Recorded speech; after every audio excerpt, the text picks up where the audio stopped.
विधानसभेच्या आधी जी काही योजना महाराष्ट्रामध्ये आली ते लाडकी बहीण आणि लाडकी बहीण ह्या योजनेच्या माध्यमातून सरकारला भरभरून यशही मिळालं आणि सरकारनं लाडकी बहिणीच्या माध्यमातून 1500 रुपये रक्कम ही बहिणींच्या खात्यामध्ये डायरेक्ट अदा केली।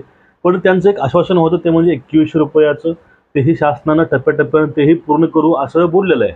मग आता यामध्येच एक नवीन जी काही योजना आहे ती नवीन योजना यामध्ये ॲड करायचं किंवा यामध्ये मिसळायचा प्रयत्न हे शासन करत आहे। त्यामध्ये बघा, ज्या महिलांना उद्योग करायचा आहे पण भांडवल नाही, आता महिला पुढला सगळ्यात मोठा प्रश्न असतो तो म्हणजे भांडवलाचा।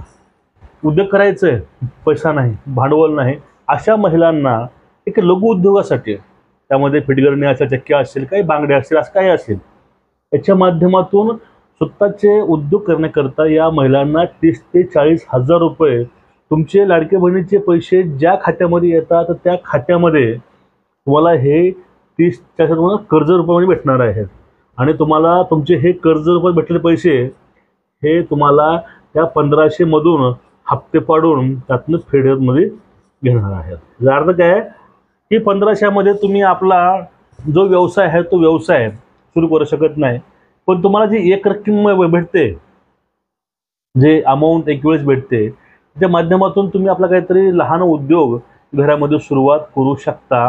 हे शासनाचं धोरण आहे आणि त्यांची कल्पकता आहे गव्हर्नमेंटची आहे की जर हे असं केलं तर असं होईल। आता या विषयावरती अजितदादा काय बोलले तुम्ही एक वेळेस बघून घ्या। बातमी आहे लाडक्या बहिणींसाठी खुशखबर, कारण लाडक्या बहिणींसाठी राज्य सरकारनं पुढचं पाऊल टाकलेलं आहे। लाडक्या बहीण योजनेच्या हमीवर बहिणींना कर्ज देण्याचा विचार असल्याचं उपमुख्यमंत्री अजित पवार यांनी जाहीर केलंय।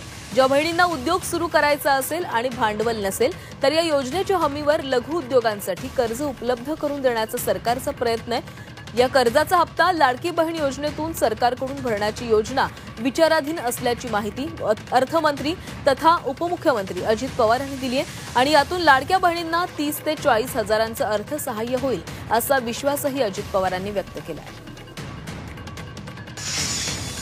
कधी कधी आमच्याबद्दल गैरसमज विरोधक पसरवतात।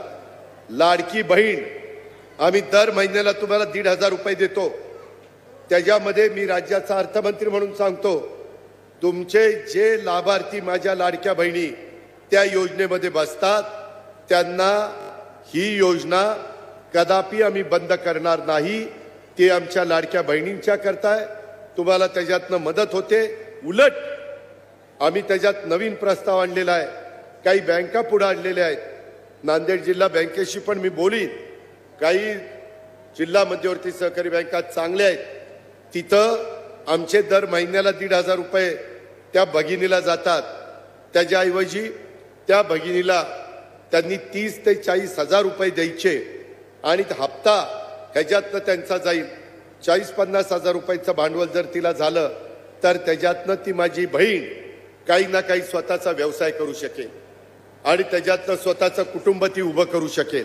मित्रांनो, बघितलंच, कारण शासनानं आता जो काही योजना आहे ही योजना कॅबिनेटमध्ये मांडून ह्या योजनेला लाडक्या बहिणीला ॲड करून ह्या सगळ्या ज्या महिलांना 1500 रुपये मिळतात त्या सर्व महिलांना हे कर्ज उपलब्ध होणार आहे अशी त्यांची बँकाशी बोलणी चालू आहे। येणाऱ्या काळामध्ये लवकरच तुमच्या खात्यामध्ये 30,000 रुपये 40,000 रुपये घेऊन तुम्ही आपला उद्योग नव्यानं थाटू शकता, एवढं नक्की आहे।